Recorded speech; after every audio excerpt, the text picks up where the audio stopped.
Assalamualaikum warahmatullahi wabarakatuh. Ketemu lagi di video pembelajaran mata pelajaran simulasi dan komunikasi digital. Masih dengan saya Fauzan Adriansyah Eskom. Untuk video kali ini adalah lanjutan dari materi teori yang saya sampaikan minggu kemarin tentang logika dan algoritma.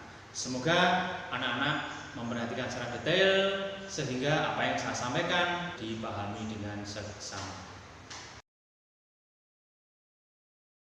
Nah, sekarang kita bahas satu persatu tentang logika dan algoritma. Untuk logika ini berasal dari bahasa Yunani yang kata awalnya adalah logos, itu yang mempunyai arti nalar. Nalar atau sesuatu yang ada dalam pikiran manusia dan masuk di akal kemudian disampaikan dalam sebuah bahasa. Untuk logika ini tentu saja setiap orang itu entah dipengaruhi oleh usia, kedewasaan, itu dalam berpikir menggunakan logika itu memang berbeda-beda. Apalagi kalau itu terpaut tingkat umur yang berbeda, misalkan untuk anak-anak, untuk usia remaja, untuk usia dewasa maupun orang tua, itu tentu saja tingkat berpikir logika itu juga berbeda-beda. Nah, ketika kita akan mengungkapkan suatu kebenaran yang di dalamnya itu mungkin terdapat beberapa teka-teki atau sesuatu yang mungkin tidak secara langsung kita ketahui jawabannya, itu hanya dengan berpikir logis atau istilahnya menggunakan logika, semua kebenaran itu akan terkuak. Sepertinya hanya manusia yang bisa melakukan hal tersebut, karena manusia itu memang diciptakan untuk selalu berpikir dalam setiap tindakannya. Ada dua ciri khas manusia sebagai orang yang berpikir dengan logika, itu adalah rasionalitas dan moralitas. Untuk rasionalitas itu tentu saja ketika manusia dihadapkan dengan suatu permasalahan, dia akan mempertimbangkan untuk melakukan hal yang sesuai dengan akal pikiran yang sehat. Kemudian untuk moralitas, tentu saja manusia dituntut dalam berperilaku itu lebih santun dan menghargai. Setelah kita mempelajari tentang logika yang terkait dengan bagaimana manusia itu bisa berpikir dengan baik dan benar, nah, selanjutnya kita akan membahas yang ada kaitannya dengan cara berpikir manusia tersebut. Itu adalah tentang bagaimana cara penyelesaian yang baik. Untuk mendapatkan cara penyelesaian yang baik, tentu saja dibutuhkan strategi atau langkah-langkah yang sistematis sehingga satu permasalahan itu bisa diselesaikan secara baik dan benar dan menghasilkan hasil yang maksimal. Nah, langkah-langkah yang dipakai untuk menyelesaikan satu masalah yang dilakukan secara sistematis dengan penalaran yang kita punyai dengan pola pikir logis ini dinamakan dengan algoritma. Arti algoritma itu sendiri adalah serangkaian langkah-langkah yang sistematis yang digunakan untuk menyelesaikan satu masalah untuk mencapai suatu tujuan tertentu.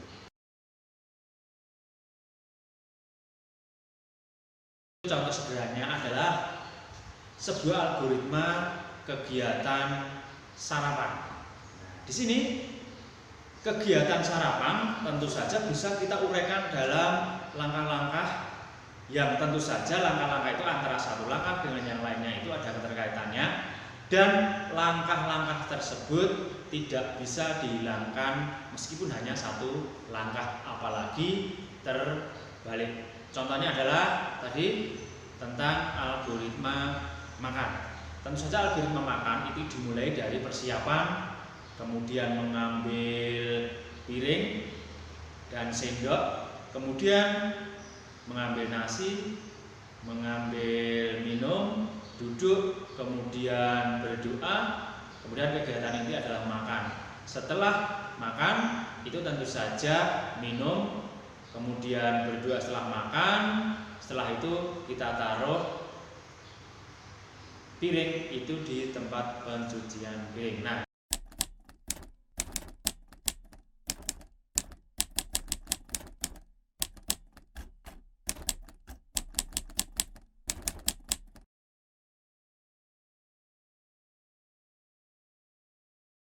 yang perlu diingat juga bahwa setiap langkah dalam algoritma itu harus masuk akal. Dan mungkin saja setiap orang itu melakukan langkah-langkah meskipun dengan kegiatan yang sama, itu bisa saja langkahnya berbeda. Tetapi tetap intinya adalah menjelaskan. Karena apa? Dengan algoritma, orang yang membaca di dalam algoritma yang kita buat hanya membaca langkah-langkahnya, orang lain sudah mengetahui bahwa itu suatu kegiatan tertentu. Penulisan algoritma tidak hanya ditulis seperti urutan kegiatan seperti yang saya contohkan tadi, tetapi di sini ada beberapa cara penulisan. Itu yang pertama adalah dengan menggunakan bagan alir, kemudian ada dengan pseudocode, dan dengan bahasa pemrograman. Untuk materi di kelas 10 simulasi dan komunikasi digital ini, nanti yang saya sampaikan adalah cara penulisannya dengan flowchart atau bagan alir.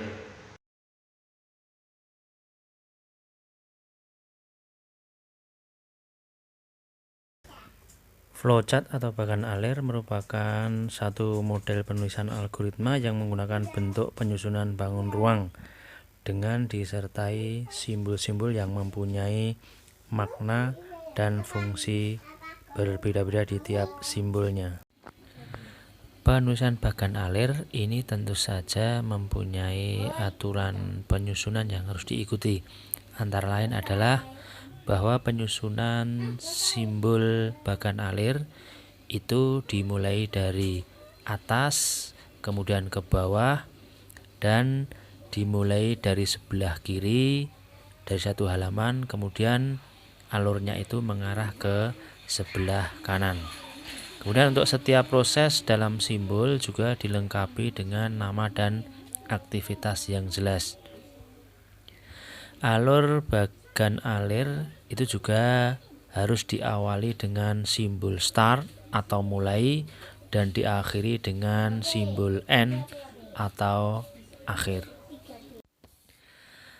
Keuntungan menggunakan bagan alir itu antara lain lebih mudah dalam pembacaan dan pemahaman algoritma. Kemudian dapat digunakan juga untuk menyelesaikan masalah yang tidak terlalu rumit. Kemudian bagan alir ini juga lebih rinci dengan model visualisasi. Namun dari keuntungan yang ada tentu saja juga ada kerugian model penulisan bagan alir. Antara lain tidak cocok untuk menyelesaikan program yang rumit. Kemudian kerugian berikutnya memerlukan software khusus dalam penulisannya seperti Microsoft Visio dan sebagainya. Kemudian agak susah ketika akan dikonversi ke dalam bentuk kode program. Dan tentu saja kerugian berikutnya adalah memakan ruang ketika menata simbol bagian bagan alir tersebut. Berikut jenis simbol dalam bagan alir. Ini yang pertama itu ada namanya terminator. Ini bentuk simbolnya adalah agak oval. Nah, terminator ini sendiri berfungsi adalah untuk start atau awalan dan end atau mengakhiri dalam suatu bagan alir. Kemudian simbol yang kedua ini ada namanya arah aliran. Itu bentuknya adalah anak panah yang di depannya itu ada bentuk lancip. Fungsinya apa? Fungsinya adalah untuk aliran proses pada suatu program. Berikutnya untuk yang ketiga, ini ada namanya preparation. Ini bentuknya segi 6. berfungsi untuk pemberian nilai-nilai awal atau data.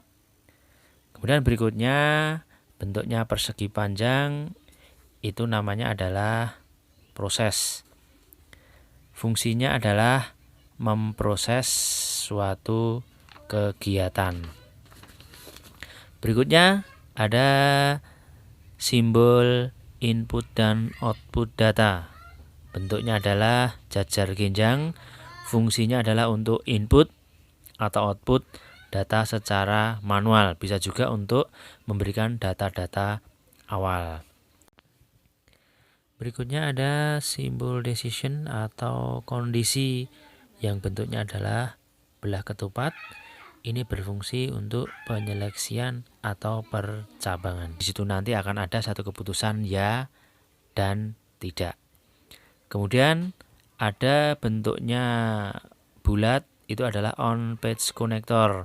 Fungsinya adalah menghubungkan bagian alir yang terpisah pada suatu halaman. Kemudian yang terakhir, ini ada bentuk segi 5, itu dinamakan dengan off page connector. Itu adalah menghubungkan bagian-bagian bagan alir yang terputus pada halaman yang berbeda.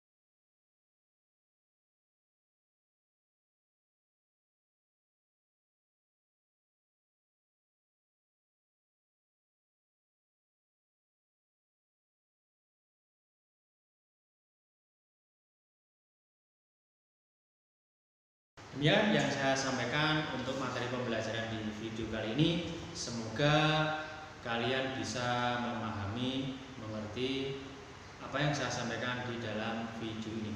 Nanti untuk lebih jelasnya bisa ditanyakan secara langsung atau mungkin di komentar di dalam video YouTube kali ini. Terima kasih. Assalamualaikum warahmatullahi wabarakatuh.